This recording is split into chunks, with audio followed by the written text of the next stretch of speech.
ಆಗುತ್ತೆ.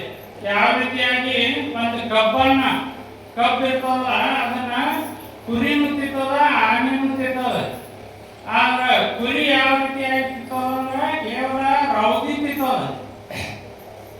ಆದ್ರೆ ಆನೆ ಆ ಕಬ್ಬನ್ನು ಒಡೆದು ತನ್ನ ಹಲ್ಲಿನಿಂದ ಒಡೆದು ಅದರಲ್ಲಿರುವಂತ ಸಕ್ಕರೆಯ ಸಿಹಿಯಾದಂತ ಸವಿಯನ್ನ ಹೀರ್ಕೋತದ. ಆ ರೀತಿಯಾಗಿ ಆ ಆನೆ ಅದನ್ನ ಹೀರಿ ಸರಿಪಡದಂತೆ ನಾವು ಆ ಸತ್ಯ ಶರಣರ ಕಾವ್ಯವನ್ನು ಯಾವ ರೀತಿಯಾಗಿ ಸರಿಬೇಕಂದ್ರೆ ಅತ್ಯಂತ ಭಕ್ತಿ ರಸದಲ್ಲಿ ತಲ್ಲೀನರಾಗಿ ಅದನ್ನು ಕೇಳುವುದರಿಂದ ನಮ್ಮ ಆತ್ಮ ಜಾಗೃತ ಆಗ್ತದ, ಆತ್ಮಕ ತೃಪ್ತಿ ಆಗ್ತದ, ಆತ್ಮದಿಂದ ಪರಮಾತ್ಮವನ್ನು ಕಾಣುವ ಶಕ್ತಿ ಬರ್ತದೆ.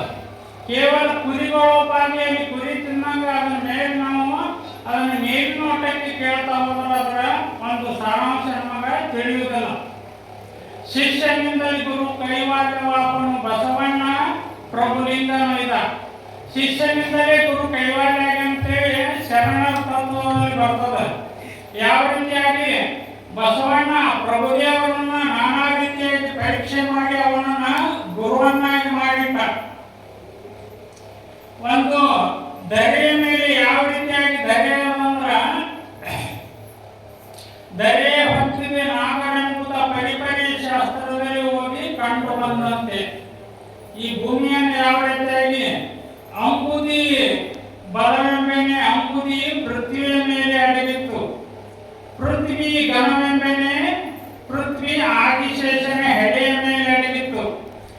ಆದಿಶೇಷ ಘನವೆಂಬನೆ ಪಾರ್ವತಿ ಕಿರುಬೆರಳಿನಲ್ಲಿ ಅಡಗಿತ್ತು.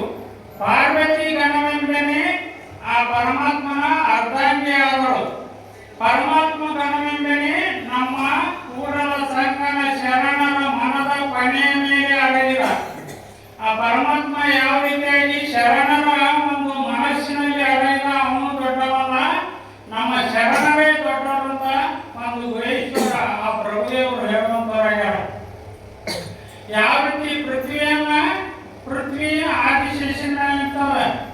ಇದಕ್ಕೊಂದು ದೃಷ್ಟಾಂತ ಬರ್ತದೆ. ಒಮ್ಮೆ ಒಬ್ಬ ಸ್ವಾಮಿಗಳು ಅವ್ರ ಪುರಾಣಿಕರು ಅನೇಕ ಶಾಸ್ತ್ರ ಪುರಾಣಗಳನ್ನ ಕಲ್ತಿದ್ರು. ಅವರು ಊರು ಪ್ರತಿ ವರ್ಷ ಪ್ರವಚನ ಹೇಳ್ತಾ ಹೋಗ್ತಾ ಇದ್ರು. ಒಂದು ವರ್ಷ ಅವರಿಗೆ ಯಾವುದೇ ಪುರಾಣ ಪುಣ್ಯಕ್ಕೆ ಯಾವ ಊರು ಸಿಗಲಿಲ್ಲ.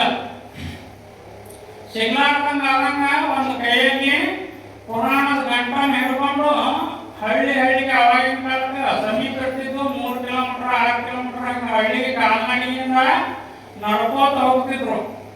ಆ ವರ್ಷ ಎಲ್ಲಿ ಶ್ರಾವಣ ಮಾಸದ ಪುರಾಣ ಸಿಗಲಿಲ್ಲ. ಆವಾಗ ಒಂದು ಊರಿಗೆ ಹೋದ್ರು. ಆ ಊರಲ್ಲಿ ಕೇಳಿದ್ರು, ಇಲ್ಲಿ ಪುರಾಣ ನಡೆಸ್ಬೇಕು ಮಾಡ್ಯವು, ಪುರಾಣ ಹಚ್ತೀನಿ ಅಂತ ಕೇಳಿದ್ರೆ ಈ ಊರಿಗೆ ಆ ಶೆಟ್ರು ಒಬ್ರು ಬಹಳ ದೊಡ್ಡವರದಾರೆ, ಎಲ್ಲ ಆ ಊರ ಅವ್ರು ಹೇಳ್ದಂಗೆ ಕೇಳ್ತದ. ಅದಕ್ಕಾಗಿ ಅವ್ರು ಹೋಗಿ ಭೇಟಿಯಾಗಿ ಅವ್ರು ಏನಾದ್ರು ಹಚ್ಚಿದ್ರೆ ಹಚ್ಬೋದು ಅಂತೇಳಿ ಅಲ್ಲಿ ಇದ್ದಂತ ಎಲ್ಲರೂ ಹೇಳಿದ್ರು.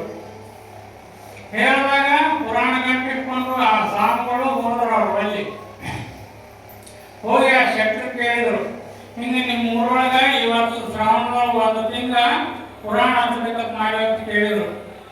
ಕೇಳಿದಾಗ ಅವ್ರು ಏನಂದ್ರು, ನಾನು ಪ್ರಶ್ನೆ ಕೇಳ್ತೀನಿ, ಆ ಪ್ರಶ್ನೆಗೆ ಉತ್ತರ ಹೇಳಿದ್ರೆ 1 ವರ್ಷ ಇದು ಒಂದೇ ಶ್ರಾವಣದ 3 ವರ್ಷ ನಮ್ಮೂರಾಗಿ ಹಚ್ಚಂಗ್ ಮಾಡ್ತೀನಿ, ಆ ಪ್ರಶ್ನೆಗೆ ಉತ್ತರ ಹೇಳ್ಬೇಕು ನೀವು ಅಂದ್ರು. ಅವಾಗ ಆದ್ರಾಯ್ತು ಕೇಳ್ರಿ, ನಾನು ಪಂಡಿತನಿ, ಎಲ್ಲ ಶಾಸ್ತ್ರ ಪುರಾಣ ಓದಿನಿ, ಏನ್ ಹೇಳ್ತೀರಿ ಹೇಳೋದು. ಅವಾಗ ಹೇಳಿದಾಗ ಈ ಪೃಥ್ವಿಯನ್ನ ಯಾವ್ದು ಹೊತ್ತದ ಅಂತ ಕೇಳಿದ ಶಕ್ತಿ. ಅವಾಗ ಅವರು ಶಾಸ್ತ್ರ ಪುರಾಣ ಓದಿದ್ರು. ಎಲ್ಲ ಶಾಸ್ತ್ರದಲ್ಲಿ ಪುರಾಣದಲ್ಲಿ ಈ ಪೃಥ್ವಿಯನ್ನ ಆದಿಶೇಷ ಹೊತ್ತಾನ, ಆ ಆದಿಶೇಷ ಹೊತ್ತಾನ, ಆ ನಾಗರ ಹೊತ್ತದ, ಹಾವು ಹೊತ್ತದ ಈ ಪೃಥ್ವಿಯನ್ನ ಕೇಳಿ ಆ ಸ್ವಾಮಿಗಳು ಶಕ್ತಿಗೆ ಹೇಳಿದ್ರು. ಆದ್ರೆ ಆದಿಶೇಷನ್ ಯಾರು ಹೊತ್ತಾರ, ನಾಗರಾಮನ್ ಯಾರು ಹೊತ್ತಾರ ಅಂತೇಳಿ ಆ ಶಕ್ತಿ ಕೇಳ್ದ. ಅವಾಗ ಇದು ಯಾವ ಶಾಸ್ತ್ರದಲ್ಲಿಲ್ಲ, ಪುರಾಣ ಇಲ್ಲ, ಇದನ್ನ ಯಾರು ಹೊತ್ತಾರಪ್ಪ, ನನಗೂ ಗೊತ್ತಿಲ್ಲಲ್ಲ, ಏನ್ ಹೇಳ್ಬೇಕಂತೇಳಿ ಗಾಬರಿ ಆದ್ರು ಸ್ವಾಮಿಗಳು. ಗಾಬರಿ ಇದನ್ನ ಯಾರು ಹೊತ್ತಾರ ಹೆಂಗೆ ಹೇಳ್ಬೇಕಂತೇಳಿ ಅವು ಗಪ್ಪಾಗಿ ನಾವು ಹಳೆ ಬರ್ತೀನಿ ಅಂತೇಳಿ ಹೊಂಟ್ರು. ಆ ಊರು ಬಿಟ್ಟು ದಾರಿ ಬಿಟ್ಟರು, ಮತ್ತೊಂದು ಊರ ಕಡೆ ಹೊಂಟ್ರು. ಹೊಂಟಾಗ ಅಲ್ಲೊಬ್ಬ ಡಮರಾಟ ಆಡ್ಸೋಣ ಕತ್ತಿ ಅದ್ರ ಮ್ಯಾಗ ಏನೇನು ಸಾಮಾನು ಹೇಳ್ಕೊಂಡು ನಾನು ನಿಂತಿದ್ದ ದಾರ್ಯಾಗ. ಇವರೆಲ್ಲ ಅತ್ಯಂತ ವೇಷಭೂಷಣ ಬಹಳ ತಲೆಯಲ್ಲಿ ಕ್ಯಾಮಿ ರುಂಬಾಲ, ಕ್ಯಾಮಿ ಅಂಗಿ, ಕ್ಯಾಮಿ ಲುಂಗಿ, ಕೈಯಲ್ಲಿ ಪುರಾಣ ಗಂಟ ಅತ್ಯಂತ ಬಹಳ ಸುರತೃಪಿ ಸ್ವಾಮಿಗಳು ಜಗ ಜಗ ಹೊಳೆವಂತ ಕಾಡ್ತಿದ್ರು. ಮಹಾತ್ಮರು ದೊಡ್ಡ ಅಂತೇಳಿ ಹೋಗಿ ಉದ್ದಕ್ಕೆ ಬಿದ್ದಾವ. ಉದ್ದಕ್ಕೆ ಬಿದ್ದಾಗ ಏನ್ ಹೇಳಿದ್ರು, ನಾ ಹೊಂಟಿನ ನನಗೆ ಬೇಸರ ಅಲ್ಲಿ ಪುರಾಣ ಹೇಳ್ಬೇಕು ಹೊಂಟಿದ್ದ ಊರು ಶಕ್ತಿ ನನ್ನ ಹೊಳೆ ಕರ್ಸನ ಬಿಡುಬಿಡು ನಾ ಹೋಗ್ಬೇಕಂತ ಸಿಟ್ಟಿಗೆ ಅವ್ರು ಬೈದ್ರು. ಬೇಯಣ್ಣ ಏನು ಕೇಳಿದ್ರಿ? ನಾ ಹೇಳ್ತೀನಿ ನಮ್ಗೆ ಏನು ಕೇಳಿದ್ರು ಹೇಳ್ರಿ ನಮ್ದು.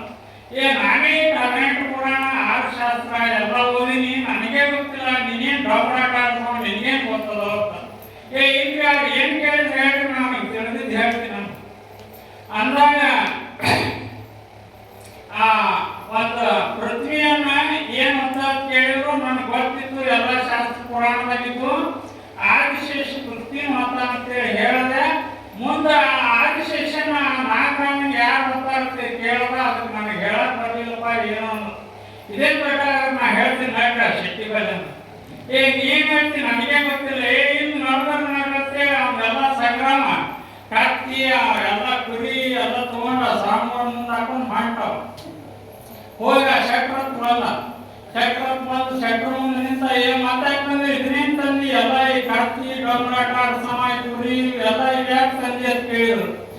ಇಲ್ರಿ ನನಗೆ ನಾ ಹೇಳಬಾರ್ದು, ನನ್ನ ಘನತೆಗೆ ನನ್ನ ಕಿಮ್ಮತ್ತಿಗೆ ಒಂದು ಇದು ಬರಂಗಿಲ್ಲ, ನಾನು ಶಿಷ್ಯನ ಕಡೆಗೆ ಕಳಿಸ್ಬೇಕಂತ ಅವನು ಕರ್ಕೊಂಡು ಬಂದಿದ್ರಿ. ಅವಾಗ ಹೇಳ್ತಾನ ನೋಡ್ರಿ ನಿಮ್ಮ ಪ್ರಶ್ನೆ.